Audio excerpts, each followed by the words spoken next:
இந்த அநியாயம் எங்கேயாவது நடக்குமா? என்கிட்ட இருந்து பிரிச்சு என் பொண்ணு கல்யாணம் பண்ணி அனுப்புனா என் பொண்ணு தாங்க மாட்டா. நான் இல்லாம இவ ஒரு நாள் கூட இருக்க மாட்டா. இவ செத்துடுவா செத்துடுவா.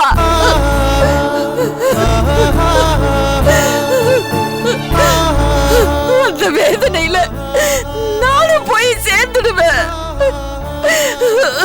நீ அதுக்குதான் ஆசைப்படுறியா? அதுதான் ஆசைனா எங்க ரெண்டு பேரையும் ஒரேடியா கொன்னுடு.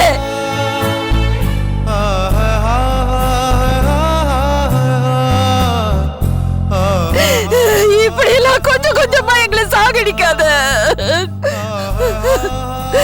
நான் உண்டு, என் குழந்தை உண்டு, என் வேலை உண்டுன்னு ஒதுங்கிதானே இருக்க. உன்னை நான் ஜீவனாம்சம் கேட்டனா? சொத்து சுகம் கேட்டனா? எங்களை நிம்மதியா வாழ விடுன்னு தானே சொன்ன. ஆனா நீ குடிச்சிட்டு வந்து தகராறு பண்ணி காசு கேட்டு எங்களை நிம்மதி இல்லாம பண்ண.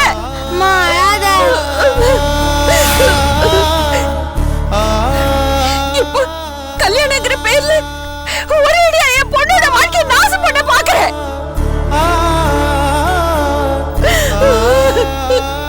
இதுக்கு மேலே உன்னோட போராட எனக்கு சக்தி இல்ல. உன் தயவு இல்லாம என் பொண்ணை வளர்த்து ஆளாக்கிட்ட. அதுதான் நான் செஞ்ச தப்புனா எங்க ரெண்டு பேரும் இங்கே வெட்டி கொன்னுடு.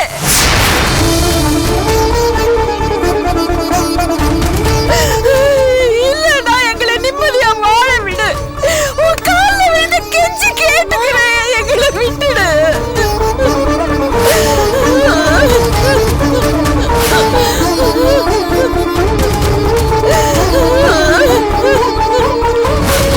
அட என்னமா நீங்க இந்த ஆள் பண்ண காரியத்துக்கு காரி துப்பாம கால்ல விழறன்னு கையெடுத்து கும்பிட்டு இருக்கீங்க?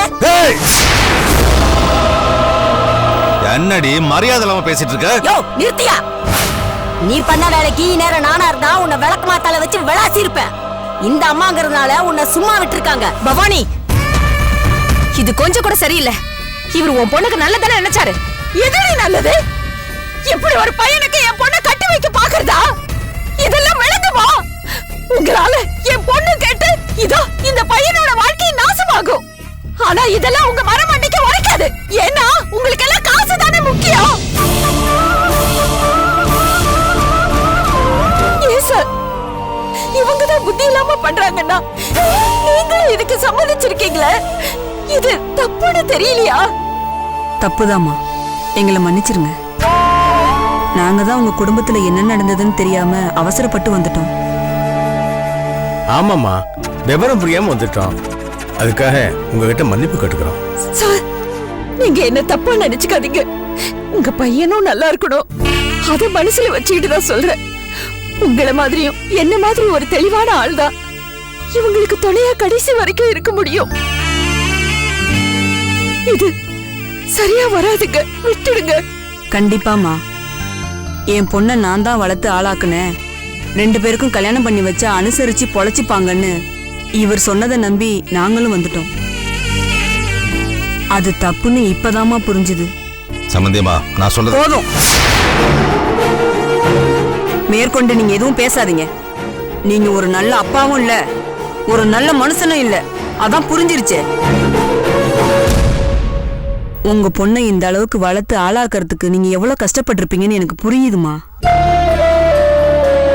ஏன்னா நாங்களும் அந்த கஷ்டத்தை அனுபவிச்சிருக்கோம். உங்களை மீறி உங்க விருப்பம் இல்லாம இந்த கல்யாணம் கண்டிப்பா நடக்காது. எங்களை மன்னிச்சிருங்கம்மா. என்னங்க, நம்ம கிளம்புவோமா? ஏன் சார், நீங்களாம் மனுஷங்க தானா? சதி பண்ணி பொண்ணு அம்மா கிட்ட இருந்து பிரிச்சு இப்படி ஒரு ஏற்பாடு பண்ணிருக்கீங்களே, இதெல்லாம் எதுக்க? பணத்துக்காக தானா? பணம்லாம் எனக்கு ஒரு பெரிய இல்லைன்னு சொல்லி அசிக்கப்படாத. உன்ன மாதிரி ஒரு சுயநலம் பிடிச்ச கேவலமான ஜென்மத்தை நான் இது வரைக்கும் பார்த்ததே இல்ல. இப்படி ஒரு பொறுப்பு பிடிக்கிறதுக்கு பிச்சை எடுத்து பிடிக்கலாம் ஐயா. பார்க்கவே அருவா இருப்பாரு. பையா வாமா போகலாம். சார் சார் சரிண்ணா போயா. அம்மா, நீங்களா நான் சொல்றது கேளுங்கம்மா. பாப்பா, ஏயா இந்த அசிங்கம்லாம் உனக்கு தேவையா? ஒரு பொறுப்பான புருஷனாவும் தகப்பனா இருக்கிறதுக்கு தான் உனக்கு வக்கு இல்ல. ஒரு மனுஷனாவது இருக்க வேண்டியதானே? இந்த ஆளுகிட்ட பேசுறதே பாவம், விடுப்பா.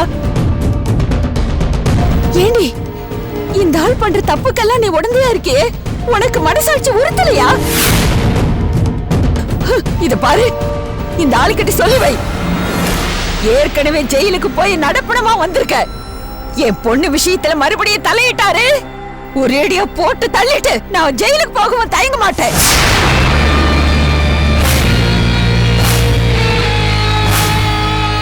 அட விடுங்க மேடம், இந்த ஆள நாம் எதுவும் பண்ண வேண்டிய தேவையில்லை. இவர் பண்ணிருக்கிற பாவத்துக்கு இவர் நிறைய அனுபவிப்பார். அதையே நம்ம பார்க்க தானே போறோம் மேடம். நீங்க வாங்க, நம்ம போலாம்.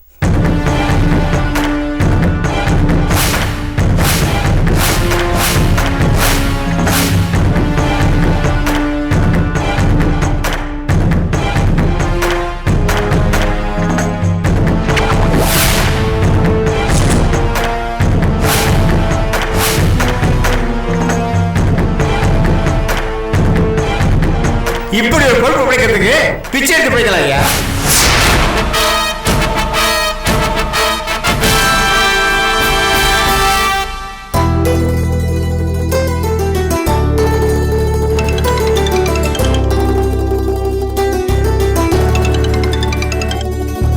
யுகி ப்ளீஸ் படுத்தாத, போனை எடு.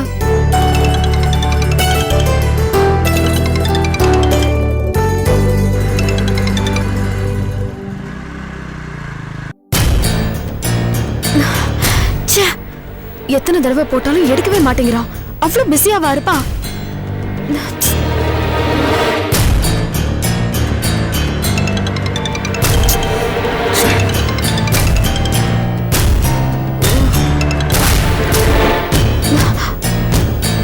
ஓ, கட் பண்ற அளவுக்கு போயாச்சா?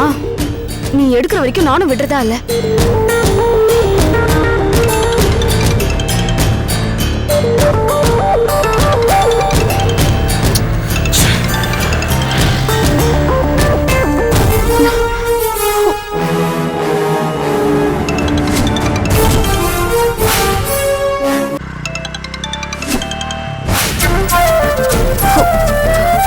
எத்தனை தடவை போன் பண்ற, எடுக்காம அப்படி என்ன வேலை?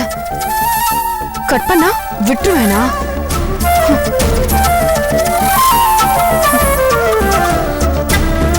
நான் போன் பண்ணாதானே கட் பண்ணுவேன்.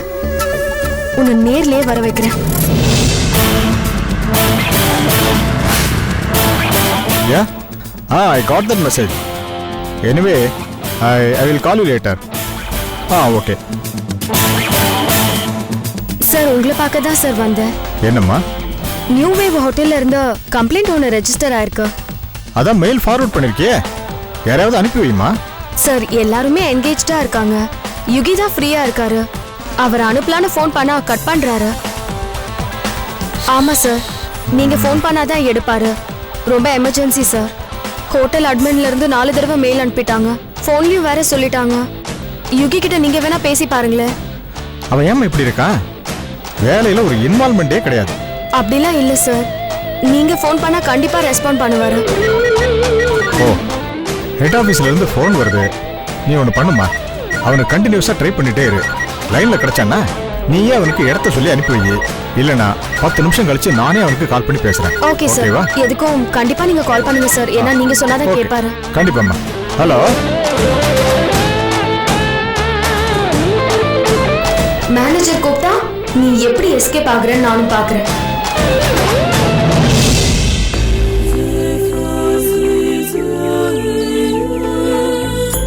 இது பாரு, இந்த ஆளுகிட்ட சொல்லி வை. ஏற்கனவே ஜெயிலுக்கு போய் நடப்பணமா வந்திருக்க. என் பொண்ணு விஷயத்துல மறுபடியும் தலையிட்டாரு, ஒரேடியா போட்டு தள்ளிட்டு நான் ஜெயிலுக்கு போகவும் தயங்க மாட்டேன். உன்ன மாதிரி ஒரு சுயநலம் பிடிச்ச கேவலமான ஜென்மத்தை நான் இதுவரைக்கும் பார்த்ததே இல்லை. இப்படி ஒரு பொறுப்பு பிடிக்கிறதுக்கு பிச்சை எடுத்து போய்க்கலாம் ஐயா.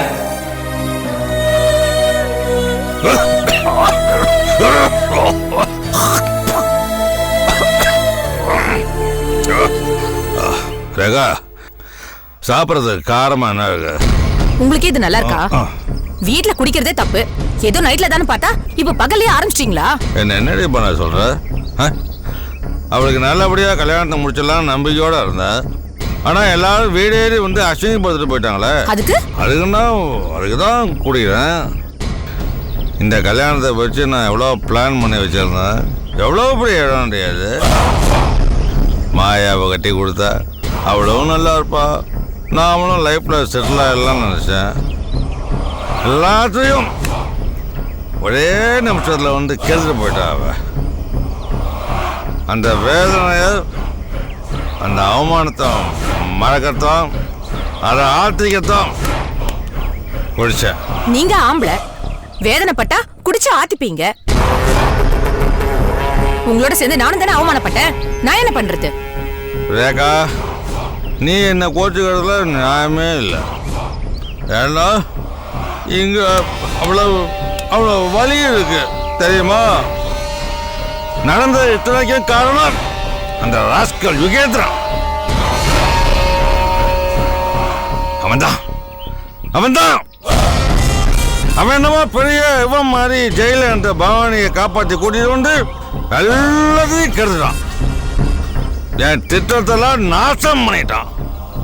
எனக்கு வர கோபத்துக்கு அவனை அப்படியே கொலை பண்ணலாம் போல இருக்கு. விடமாட்டாரு, அவனை விடமாட்டான். செட் பண்றான், செட் பண்ணி லாரியை வச்சு அவனை தூக்குறான். ஐயோ, அப்படி எல்லாம் புத்தி கிட்ட எதுவும் பண்ணிடாதீங்க. அப்புறம் நமக்கு தான். என்ன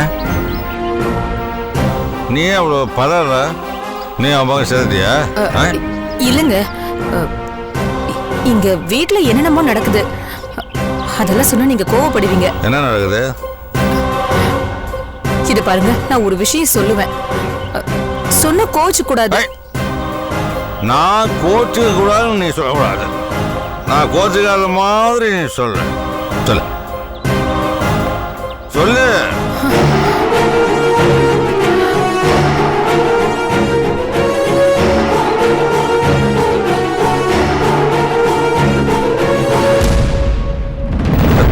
என்னடே ரொம்ப நாளைக்கு அப்புறம் வெக்கப்பட்டு போய் நிற்கிற? விஷயத்த சொல்லு, சொல்லுமா.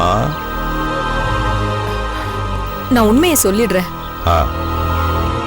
கோவப்பட்டு கத்தாதீங்க. நம்ம வைஷு அந்த யுகேந்திரனை லவ் பண்றாளா?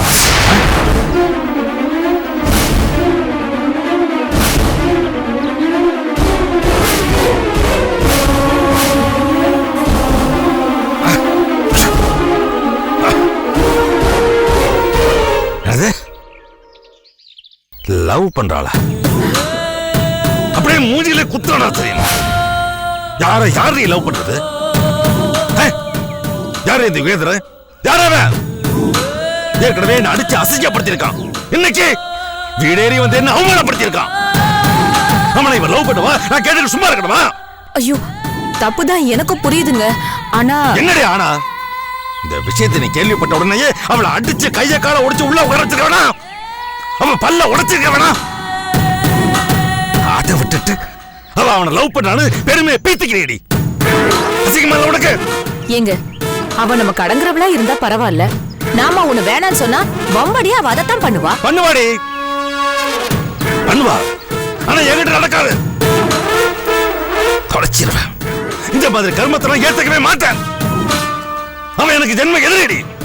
அவன் எனக்கு மாப்பிள்ளையா? நினைச்சாலே அருவருப்பா அசிங்கமா இருக்கு. இது பாரு, அவன் மேல நான் கொலவெறியா இருக்கேன். லவ் பண்றேன் அது இதுன்னு சொல்லிட்டு அவன் என்கிட்ட வந்தா பெத்த பொண்ணுன்னு கூட பார்க்க மாட்டேன். இது பாருங்க, ஆவேசப்படாதீங்க. அவ லவ் பண்றது தப்புதான். ஆனா அந்த கெட்டதுலயே ஒரு நல்லது நடந்திருக்கு. நீங்க அதை நினைச்சு சந்தோஷப்படுங்களேன். என்னடி நல்லது நடந்திருக்கு? எது நல்லது? எதை நினைச்சு சந்தோஷப்படுறது? சொல்லு. இத்தனை நாள் அவ கல்யாணமே வேண்டாம்னு சொல்லிட்டு இருந்தா. இப்ப அவ மனசு மாறி இருக்காங்க. அதுக்கு அவன் என்ன கிடைச்சானா? ஓம், நான் சொல்றத கொஞ்சம் பொறுமையா கேளுங்க. நம்ம பொண்ணு மத்தவங்க மாதிரி இருந்தா நானும் சண்டை போட்டிருப்பேன். அப்பாவை அடிச்சு அவமானப்படுத்துறவனோட என்னடி பழக்கம்னு அவனை போய் லவ் பண்றேன்னு நல்லா திட்டி இருப்பேன். ஆனா அவ எதுக்குமே அடங்காதவ. ஏன் பேச்சு, உங்க பேச்சு, யார் பேச்சு கேட்க மாட்டா. இத்தனை நாளா ஆம்பளைங்களை பார்த்தா வெறுப்பா இருக்குன்னு சொன்னவ ஏதோ அவனை புடிச்சு போய் லவ் பண்றேன்னு சொல்றா. அவளுக்கும் ஒரு வாழ்க்கை அமையணும்ல, பேசாம அவனையே.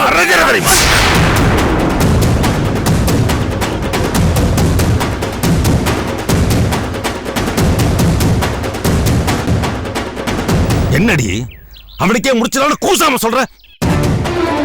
நான் செத்தால மறக்காத அளவுக்கு அவன் என்ன அவமானப்படுத்திருக்கான். அவனை நான் மாப்பிள்ளை கொஞ்சம் வா. அந்த அவமானம் எனக்கு மட்டும் இல்லையா? நம்ம பொண்ணு நல்லா இருக்கணும்னா சிலதை நாம ஏத்து தாங்க ஆகணும். நடக்காதே, நடக்காது. நான் இருக்கிற வரைக்கும் நடக்காது. அவனை மறந்துட சொல்லு. அவன் கல்யாணமே பண்ணிக்காம கிளம்பியா போனாலும் சரி, நான் ஏத்துக்க மாட்டேன். என்னங்க?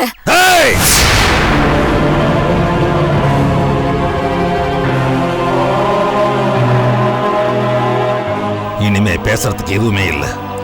இதுதான் என் முடிவு. அவகிட்ட சொல்லி அவனை மறந்துட சொல்லு.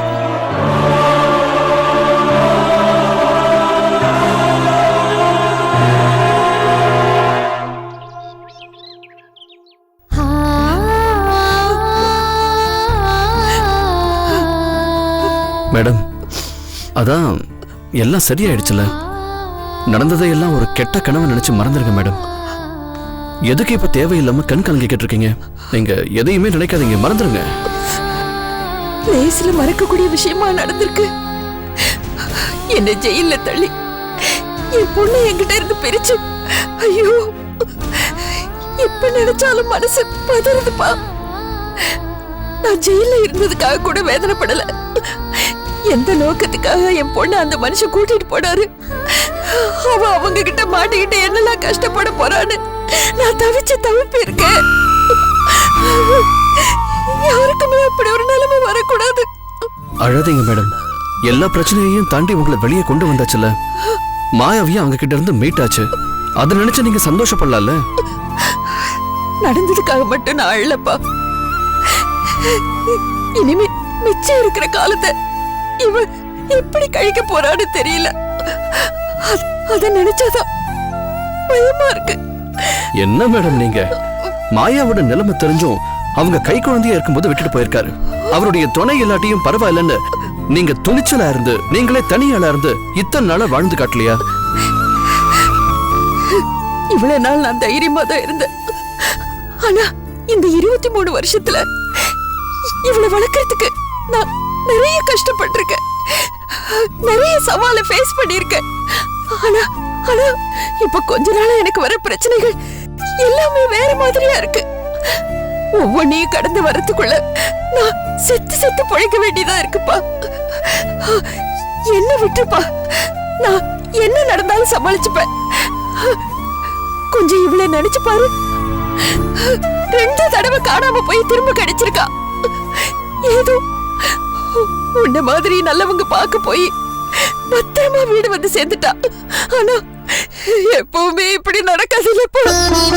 மேடம், மாயாவை இனிமே நம்ம பத்திரமா பாத்துக்கலாம். அதனால அதை நினைச்சு நீங்க கவலைப்படாதீங்க. எப்படிப்பா கவலைப்படாம இருக்கிறது? இவளுக்கு இப்போ நல்லவங்க யாரு கெட்டவங்க யாருன்னு ஒண்ணுமே தெரியலையே. அந்த மனுஷன் போட்ட வேஷத்தை நம்பி என்ன விட்டு போயிட்டாளே. அந்த மனுஷனும் பெத்த பொண்ணுன்னு கூட பார்க்காம அநியாயமா இவன் வாழ்க்கையை நாசம் பண்ண பார்த்தாரு. ஐயோ, நான் மட்டும் அங்க வரலன்னா இவ வாழ்க்கை என்ன ஆயிருக்கும்? அந்த பிள்ளையோட கல்யாணம் நடந்து இவ வாழ்க்கைய நரகமா இருக்குமே. ஐயோ, இவ்வளவு மாதிரி ஒரு பொண்ணுக்கு இவ்வளவு மாதிரி ஒரு பிள்ளைய பார்த்திருக்காரு. ஐயோ, இவங்க கல்யாணம் பண்ணிக்கிட்டா எப்படி சந்தோஷமா இருக்க முடியும்? இதையெல்லாம் யோசிக்க வேண்டாமா? பணத்துக்காக எப்படி எல்லாம் பண்ணுவாங்களா? அதான் எதுவுமே நடக்கலையா மேடம்? ஏன் நீங்க நடக்காத ஒண்ணு நினைச்சு இப்படி பயப்படுறீங்க? இல்லப்பா, நான் பயப்படுறதுக்கு வேற ஒரு காரணம் இருக்கு. நான் இருக்கும் போதே என் பொண்ணுக்கு இவ்வளவு பிரச்சனைங்க வருது. ஒருவேளை நானும் போயிட்டா